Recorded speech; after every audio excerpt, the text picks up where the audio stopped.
My name is Jen Brown with Yogasana Fitness, and today I'm going to talk to you about one of my favorite postures, Vasisthasana, or sidearm balance.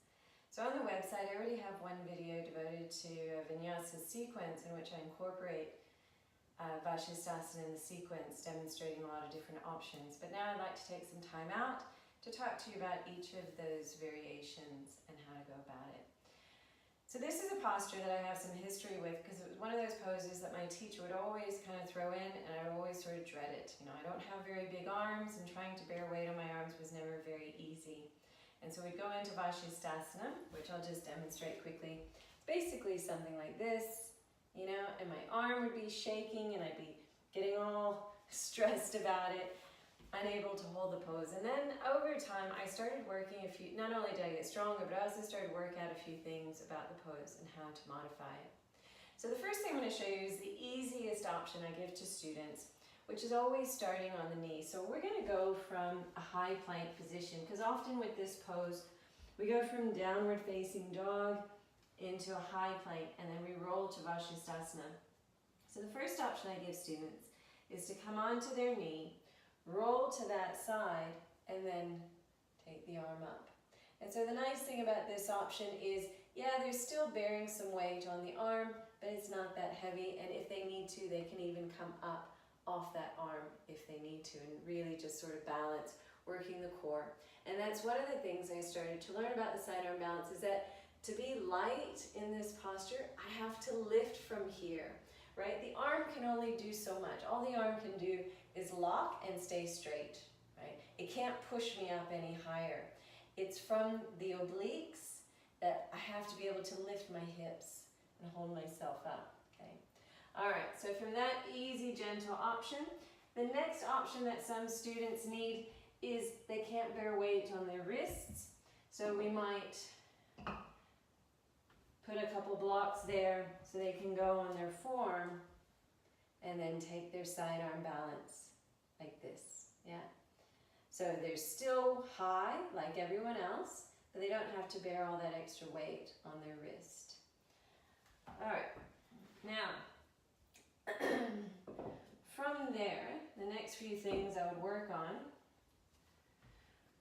is to bring one foot to the front, and then we roll to the side and take this top arm up. So when this foot is in the front, really press into it. So I'm lifting from the hips, pushing into the front foot, so much so that I could pick up that back foot if I wanted to. Yeah, so we really want to use this leg to help us to lift. And even in this position, I have to work hard from the sideways to help raise the hips. If I don't, my sidearm balance is down here. So I really want to press into the foot, lift from the hips, and take the arm up. The other thing I want to point out is what's happening down here at the foot. I often see students rolling on the ankle. We want to push the big toe away so that your foot is almost like at about 45 degrees and your ankle bone is lifted off the mat. All right, so then the next option would be to take the top foot behind. So again, from high plank, roll to the outside, lift from that leg. So here I can really press in to my leg, and just like the other one, if I press hard enough, oh, there you go, I can pick up that front leg coming into sidearm balance. All right, so the next option gives students a bit of creativity with this. The next option might be to stagger the feet, so you have one foot in front of the other, but traditionally we stack the feet. And when we stack the feet, spread the toes as if my top little toe is pulling me up and pulling me back. All right. And then from there, probably there's a couple more variations if you want to add something more to it. I'm just going to change sides, give that wrist a rest. So from here, right, you can pick up that top leg, and that's where you really start to realize, oh, I gotta lift here from the hips. So I lift the hips to lift that leg up.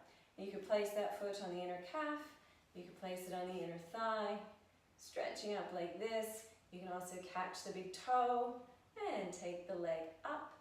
You can also take this foot over and maybe reach behind and catch your big toe. All right, so a few crazy options there for you to work in Vasisthasana. Remember, even if you don't have blocks, there's always the option of going onto your form. And you can still take a foot behind, still take a foot in front, still raise that top leg, stack it, place it here or there, as you like. All right, I'm already out of breath. So please have a play, work on Vasisthasana. It's one of my favorite postures. It is good at building core strength, not just arm strength. It's easy to focus on what's happening around the shoulder and the arm, the deltoids, the lats, the rhomboids, the pecs, all those big muscles trying to push away. But we're also working serratus muscles, obliques, and your abdominals. All right, thank you very much. I'm Jen Brown with Yogasana Fitness. Namaste.